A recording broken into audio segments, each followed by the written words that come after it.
ಇದು second PUC Kannada mid term exam question paper. ಇಲ್ಲಿ total 4 question paper ನಾನು upload ಮಾಡಿದ್ದೀನಿ. ಇಲ್ಲಿರುವಂಥ ಎಲ್ಲ ಕ್ವಶನ್ಸು ನಿಮಗೆ ಇಂಪಾರ್ಟೆಂಟ್. ಮಿಡ್ ಟರ್ಮ್ ಎಕ್ಸಾಮ್ಗೆ ಮಾತ್ರ ಅಲ್ಲ, ಆ್ಯನ್ಯುವಲ್ ಎಕ್ಸಾಮ್ಗೆ, ಪ್ರಿಪ್ರೇಟರಿ ಎಕ್ಸಾಮ್ಗೂ ಕೂಡ ಇಂಪಾರ್ಟೆಂಟ್ ಆಗಿರುತ್ತೆ. ಈ ಸಲದ ಮಿಡ್ ಟರ್ಮ್ ಎಕ್ಸಾಮ್ಗೆ ಇಲ್ಲಿರುವಂಥ ಕೆಲವು ಕ್ವಶನ್ಸ್ ಆದರೂ ಖಂಡಿತ ಬರುತ್ತೆ. ಹಾಗಾಗಿ ಪ್ರಿಪೇರ್ ಆಗಿ, ಯಾಕಂದರೆ ಇಂಪಾರ್ಟೆಂಟ್ ಕ್ವಶನ್ಸ್ ಇದು. ಕ್ವಶನ್ ಪೇಪರ್ ಪ್ರಿಪೇರ್ ಮಾಡುವಾಗ, ಕ್ವಶನ್ ಪೇಪರ್ ಸೆಟ್ ಮಾಡುವಾಗ ಇಂಪಾರ್ಟೆಂಟ್ ಕ್ವಶನ್ಸ್ನ ಬಿಟ್ಟು ಹಾಗೆ ಕ್ವಶನ್ ಪೇಪರ್ ಸೆಟ್ ಮಾಡೋದಕ್ಕಾಗಲ್ಲ. ಹಾಗಾಗಿ ಇಲ್ಲಿರೋ ಕ್ವಶನ್ಸ್ ಏನಿದೆ ಇಂಪಾರ್ಟೆಂಟ್ ಇದೆ. ಸೇಮ್ ಕ್ವಶನ್ ಪೇಪರ್ ಬರುತ್ತೆ ಅಂತಲ್ಲ, ಆದರೆ ಇಲ್ಲಿರೋವಂಥ ಕೆಲವು ಇಂಪಾರ್ಟೆಂಟ್ ಕ್ವಶನ್ಸ್ ಆದರೂ ಖಂಡಿತ ಬರುತ್ತೆ. ಹಾಗಾಗಿ ಎಲ್ಲ ಕ್ವಶನ್ಸ್ ನೀಟಾಗಿ ನೋಟ್ ಡೌನ್ ಮಾಡ್ಕೊಳ್ಳಿ, ಅದಕ್ಕೆ ಆನ್ಸರ್ ಕಲ್ತ್ಕೊಳ್ಳಿ. ಇದು ಮಿಡ್ ಟರ್ಮ್ಗೂ ಹೆಲ್ಪ್ ಆಗುತ್ತೆ, ಆ್ಯನ್ಯುವಲ್ ಎಕ್ಸಾಮ್ಗೂ ಹೆಲ್ಪ್ ಆಗುತ್ತೆ, ಮತ್ತು ಪ್ರಿಪ್ರೇಟರಿಗೂ ಹೆಲ್ಪ್ ಆಗುತ್ತೆ.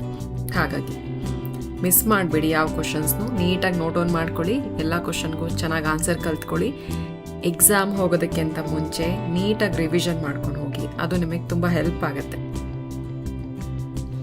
ಸ್ಟಡೀಸ್ಗೆ ಸಂಬಂಧಪಟ್ಟ ಹಾಗೆ ಸಾಕಷ್ಟು ವಿಡಿಯೋಸ್ ಇದೆ ಈ ಚಾನಲಲ್ಲಿ, ಅದು ನಿಮಗೆ ತುಂಬ ಹೆಲ್ಪ್ ಆಗುತ್ತೆ. ಎಕ್ಸಾಂಪಲ್ಗೆ MCQಗೆ ಆನ್ಸರ್ ಗೊತ್ತಿಲ್ಲ ಅಂದರೆ ಯಾವ ರೀತಿ ಗೆಸ್ ಮಾಡಿ ಆನ್ಸರ್ ಮಾಡೋದು, ಓದಿದ್ದು ಯಾಕೆ ಮರ್ತೋಗಬಾರ್ದು ಅಂದರೆ ನಾವೇನು ಮಾಡಬೇಕು, ಎಕ್ಸಾಮ್ಗೆ ಇನ್ನು 30 ಮಿನಿಟ್ಸ್ ಇದೆ ಅನ್ಬೇಕಾದ್ರೆ ನಾವು ಏನು ಮಾಡಬೇಕು ಮತ್ತು ಏನು ಮಾಡಬಾರ್ದು, ಈ ಥರದ್ದು ಸಾಕಷ್ಟು ವಿಡಿಯೋಸ್ ಇದೆ, ಅದನ್ನೆಲ್ಲ ನೀವು ವಾಚ್ ಮಾಡ್ಬೋದು.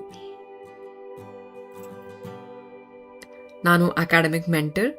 ಇಲ್ಲಿ ತನಕ 1000ಕ್ಕೂ ಹೆಚ್ಚು ಮಕ್ಕಳಿಗೆ ಒಳ್ಳೆ ಮಾರ್ಕ್ಸ್ ಸ್ಕೋರ್ ಮಾಡೋದಕ್ಕೆ ಮತ್ತು ಸ್ಟಡೀಸ್ಗೆ ಸಂಬಂಧಪಟ್ಟ ಹಾಗೆ ಏನು ಸಮಸ್ಯೆಗಳಿತ್ತು ಅದನ್ನು ಸರಿ ಮಾಡ್ಕೊಳ್ಳೋದಕ್ಕೆ, ಈಸಿಯಾಗಿ ಓದೋದಕ್ಕೆ ನಾನು ಹೆಲ್ಪ್ ಮಾಡಿದ್ದೀನಿ.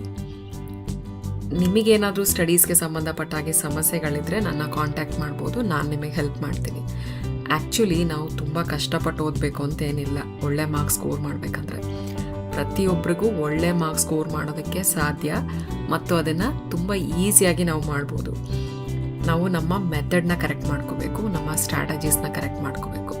ಆಗ ನಿಮಗೆ ಓದೋದು ತುಂಬ ಈಸಿ ಅನಿಸುತ್ತೆ, ಒಳ್ಳೆ ಮಾರ್ಕ್ಸು ಈಸಿಯಾಗಿ ಸ್ಕೋರ್ ಮಾಡ್ಬೋದು. ಮತ್ತು ಓದೋದಕ್ಕೆ ಇಷ್ಟೊಂದು ಟೈಮ್ ಕೊಡಬೇಕು ಅಂತಿಲ್ಲ, ಕಡಿಮೆ ಟೈಮಲ್ಲಿ ಈಸಿಯಾಗಿ ಕಲಿತು ಒಳ್ಳೆ ಮಾರ್ಕ್ಸ್ನ ಸ್ಕೋರ್ ಮಾಡ್ಬೋದು. ಅದ್ರ ಬಗ್ಗೆ ಜಾಸ್ತಿ ಇನ್ಫಾರ್ಮೇಷನ್ ಬೇಕಂದರೆ ನನ್ನ ಕಾಂಟ್ಯಾಕ್ಟ್ ಮಾಡಿ, ನಾನು ನಿಮಗೆ ಹೆಲ್ಪ್ ಮಾಡ್ತೀನಿ.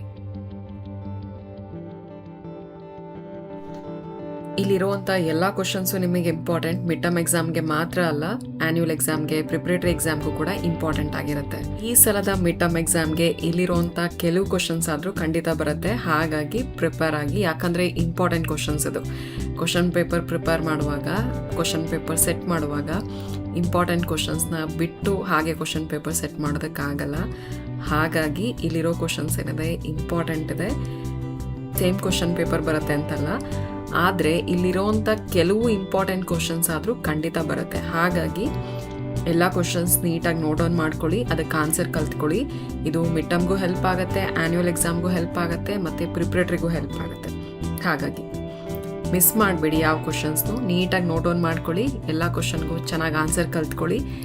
ಎಕ್ಸಾಮ್ ಹೋಗೋದಕ್ಕಿಂತ ಮುಂಚೆ ನೀಟಾಗಿ ರಿವಿಷನ್ ಮಾಡ್ಕೊಂಡು ಹೋಗಿ, ಅದು ನಿಮಗೆ ತುಂಬ ಹೆಲ್ಪ್ ಆಗುತ್ತೆ. ಸ್ಟಡೀಸ್ಗೆ ಸಂಬಂಧಪಟ್ಟ ಹಾಗೆ ಸಾಕಷ್ಟು ವಿಡಿಯೋಸ್ ಇದೆ ಈ ಚಾನಲಲ್ಲಿ, ಅದು ನಿಮಗೆ ತುಂಬ ಹೆಲ್ಪ್ ಆಗುತ್ತೆ. ಎಕ್ಸಾಂಪಲ್ಗೆ MCQಗೆ ಆನ್ಸರ್ ಗೊತ್ತಿಲ್ಲ ಅಂದರೆ ಯಾವ ರೀತಿ ಗೆಸ್ ಮಾಡಿ ಆನ್ಸರ್ ಮಾಡೋದು, ಓದಿದ್ದು ಯಾಕೆ ಮರ್ತೋಗಬಾರ್ದು ಅಂದರೆ ನಾವೇನು ಮಾಡಬೇಕು, ಎಕ್ಸಾಮ್ಗೆ ಇನ್ನು 30 ಮಿನಿಟ್ಸ್ ಇದೆ ಅನ್ಬೇಕಾದ್ರೆ ನಾವು ಏನು ಮಾಡಬೇಕು ಮತ್ತು ಏನು ಮಾಡಬಾರ್ದು, ಈ ಥರದ್ದು ಸಾಕಷ್ಟು ವಿಡಿಯೋಸ್ ಇದೆ, ಅದನ್ನೆಲ್ಲ ನೀವು ವಾಚ್ ಮಾಡ್ಬೋದು. ನಾನು ಅಕಾಡೆಮಿಕ್ ಮೆಂಟರ್. ಇಲ್ಲಿ ತನಕ 1000ಕ್ಕೂ ಹೆಚ್ಚು ಮಕ್ಕಳಿಗೆ ಒಳ್ಳೆ ಮಾರ್ಕ್ಸ್ ಸ್ಕೋರ್ ಮಾಡೋದಕ್ಕೆ ಮತ್ತು ಸ್ಟಡೀಸ್ಗೆ ಸಂಬಂಧಪಟ್ಟ ಹಾಗೆ ಏನು ಸಮಸ್ಯೆಗಳಿತ್ತು ಅದನ್ನು ಸರಿ ಮಾಡ್ಕೊಳ್ಳೋದಕ್ಕೆ, ಈಸಿಯಾಗಿ ಓದೋದಕ್ಕೆ ನಾನು ಹೆಲ್ಪ್ ಮಾಡಿದ್ದೀನಿ. ನಿಮಗೇನಾದರೂ ಸ್ಟಡೀಸ್ಗೆ ಸಂಬಂಧಪಟ್ಟ ಹಾಗೆ ಸಮಸ್ಯೆಗಳಿದ್ದರೆ ನನ್ನ ಕಾಂಟ್ಯಾಕ್ಟ್ ಮಾಡ್ಬೋದು, ನಾನು ನಿಮಗೆ ಹೆಲ್ಪ್ ಮಾಡ್ತೀನಿ. ಆ್ಯಕ್ಚುಲಿ ನಾವು ತುಂಬ ಕಷ್ಟಪಟ್ಟು ಓದಬೇಕು ಅಂತ ಏನಿಲ್ಲ. ಒಳ್ಳೆ ಮಾರ್ಕ್ಸ್ ಸ್ಕೋರ್ ಮಾಡಬೇಕಂದ್ರೆ ಪ್ರತಿಯೊಬ್ಬರಿಗೂ ಒಳ್ಳೆ ಮಾರ್ಕ್ಸ್ ಸ್ಕೋರ್ ಮಾಡೋದಕ್ಕೆ ಸಾಧ್ಯ, ಮತ್ತು ಅದನ್ನು ತುಂಬ ಈಸಿಯಾಗಿ ನಾವು ಮಾಡ್ಬೋದು. ನಾವು ನಮ್ಮ ಮೆಥಡ್ನ ಕರೆಕ್ಟ್ ಮಾಡ್ಕೋಬೇಕು, ನಮ್ಮ ಸ್ಟ್ರಾಟಜೀಸ್ನ ಕರೆಕ್ಟ್ ಮಾಡ್ಕೋಬೇಕು. ಆಗ ನಿಮಗೆ ಓದೋದು ತುಂಬ ಈಸಿ ಅನಿಸುತ್ತೆ, ಒಳ್ಳೆ ಮಾರ್ಕ್ಸು ಈಸಿಯಾಗಿ ಸ್ಕೋರ್ ಮಾಡ್ಬೋದು. ಮತ್ತು ಓದೋದಕ್ಕೆ ಇಷ್ಟೊಂದು ಟೈಮ್ ಕೊಡಬೇಕು ಅಂತಿಲ್ಲ, ಕಡಿಮೆ ಟೈಮಲ್ಲಿ ಈಸಿಯಾಗಿ ಕಲಿತು ಒಳ್ಳೆ ಮಾರ್ಕ್ಸ್ನ ಸ್ಕೋರ್ ಮಾಡ್ಬೋದು. ಅದ್ರ ಬಗ್ಗೆ ಜಾಸ್ತಿ ಇನ್ಫಾರ್ಮೇಷನ್ ಬೇಕಂದರೆ ನನ್ನ ಕಾಂಟ್ಯಾಕ್ಟ್ ಮಾಡಿ, ನಾನು ನಿಮಗೆ ಹೆಲ್ಪ್ ಮಾಡ್ತೀನಿ.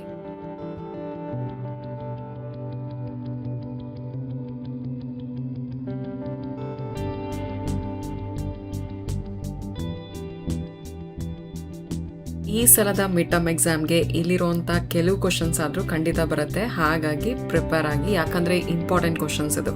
ಕ್ವಶನ್ ಪೇಪರ್ ಪ್ರಿಪೇರ್ ಮಾಡುವಾಗ, ಕ್ವಶನ್ ಪೇಪರ್ ಸೆಟ್ ಮಾಡುವಾಗ ಇಂಪಾರ್ಟೆಂಟ್ ಕ್ವಶನ್ಸ್ನ ಬಿಟ್ಟು ಹಾಗೆ ಕ್ವಶನ್ ಪೇಪರ್ ಸೆಟ್ ಮಾಡೋದಕ್ಕಾಗಲ್ಲ. ಹಾಗಾಗಿ ಇಲ್ಲಿರೋ ಕ್ವಶನ್ಸ್ ಏನಿದೆ ಇಂಪಾರ್ಟೆಂಟ್ ಇದೆ. ಸ್ಟಡೀಸ್ಗೆ ಸಂಬಂಧಪಟ್ಟ ಹಾಗೆ ಸಾಕಷ್ಟು ವಿಡಿಯೋಸ್ ಇದೆ ಈ ಚಾನಲಲ್ಲಿ, ಅದು ನಿಮಗೆ ತುಂಬ ಹೆಲ್ಪ್ ಆಗುತ್ತೆ. ಎಕ್ಸಾಂಪಲ್ಗೆ MCQಗೆ ಆನ್ಸರ್ ಗೊತ್ತಿಲ್ಲ ಅಂದರೆ ಯಾವ ರೀತಿ ಗೆಸ್ ಮಾಡಿ ಆನ್ಸರ್ ಮಾಡೋದು, ಓದಿದ್ದು ಯಾಕೆ ಮರ್ತೋಗಬಾರ್ದು ಅಂದರೆ ನಾವೇನು ಮಾಡಬೇಕು, ಎಕ್ಸಾಮ್ಗೆ ಇನ್ನು 30 ಮಿನಿಟ್ಸ್ ಇದೆ ಅನ್ಬೇಕಾದ್ರೆ ನಾವು ಏನು ಮಾಡಬೇಕು ಮತ್ತು ಏನು ಮಾಡಬಾರ್ದು, ಈ ಥರದ್ದು ಸಾಕಷ್ಟು ವಿಡಿಯೋಸ್ ಇದೆ, ಅದನ್ನೆಲ್ಲ ನೀವು ವಾಚ್ ಮಾಡ್ಬೋದು. ನಾನು ಅಕಾಡೆಮಿಕ್ ಮೆಂಟರ್. ಇಲ್ಲಿ ತನಕ 1000ಕ್ಕೂ ಹೆಚ್ಚು ಮಕ್ಕಳಿಗೆ ಒಳ್ಳೆ ಮಾರ್ಕ್ಸ್ ಸ್ಕೋರ್ ಮಾಡೋದಕ್ಕೆ ಮತ್ತು ಸ್ಟಡೀಸ್ಗೆ ಸಂಬಂಧಪಟ್ಟಾಗ ಏನು ಸಮಸ್ಯೆಗಳಿತ್ತು ಅದನ್ನು ಸರಿ ಮಾಡ್ಕೊಳ್ಳೋದಕ್ಕೆ, ಈಸಿಯಾಗಿ ಓದೋದಕ್ಕೆ ನಾನು ಹೆಲ್ಪ್ ಮಾಡಿದ್ದೀನಿ. ನಿಮಗೇನಾದರೂ ಸ್ಟಡೀಸ್ಗೆ ಸಂಬಂಧಪಟ್ಟಾಗೆ ಸಮಸ್ಯೆಗಳಿದ್ದರೆ ನನ್ನ ಕಾಂಟ್ಯಾಕ್ಟ್ ಮಾಡ್ಬೋದು, ನಾನು ನಿಮಗೆ ಹೆಲ್ಪ್ ಮಾಡ್ತೀನಿ. ಆ್ಯಕ್ಚುಲಿ ನಾವು ತುಂಬ ಕಷ್ಟಪಟ್ಟು ಓದಬೇಕು ಅಂತೇನಿಲ್ಲ ಒಳ್ಳೆ ಮಾರ್ಕ್ಸ್ ಸ್ಕೋರ್ ಮಾಡಬೇಕಂದ್ರೆ. ಪ್ರತಿಯೊಬ್ಬರಿಗೂ ಒಳ್ಳೆ ಮಾರ್ಕ್ಸ್ ಸ್ಕೋರ್ ಮಾಡೋದಕ್ಕೆ ಸಾಧ್ಯ ಮತ್ತು ಅದನ್ನು ತುಂಬ ಈಸಿಯಾಗಿ ನಾವು ಮಾಡ್ಬೋದು. ನಾವು ನಮ್ಮ ಮೆಥಡ್ನ ಕರೆಕ್ಟ್ ಮಾಡ್ಕೋಬೇಕು, ನಮ್ಮ ಸ್ಟ್ರಾಟಜೀಸ್ನ ಕರೆಕ್ಟ್ ಮಾಡ್ಕೋಬೇಕು. ಆಗ ನಿಮಗೆ ಓದೋದು ತುಂಬ ಈಸಿ ಅನಿಸುತ್ತೆ, ಒಳ್ಳೆ ಮಾರ್ಕ್ಸು ಈಸಿಯಾಗಿ ಸ್ಕೋರ್ ಮಾಡ್ಬೋದು. ಮತ್ತು ಓದೋದಕ್ಕೆ ಇಷ್ಟೊಂದು ಟೈಮ್ ಕೊಡಬೇಕು ಅಂತಿಲ್ಲ, ಕಡಿಮೆ ಟೈಮಲ್ಲಿ ಈಸಿಯಾಗಿ ಕಲಿತು ಒಳ್ಳೆ ಮಾರ್ಕ್ಸ್ನ ಸ್ಕೋರ್ ಮಾಡ್ಬೋದು. ಅದ್ರ ಬಗ್ಗೆ ಜಾಸ್ತಿ ಇನ್ಫಾರ್ಮೇಷನ್ ಬೇಕಂದರೆ ನನ್ನ ಕಾಂಟ್ಯಾಕ್ಟ್ ಮಾಡಿ, ನಾನು ನಿಮಗೆ ಹೆಲ್ಪ್ ಮಾಡ್ತೀನಿ.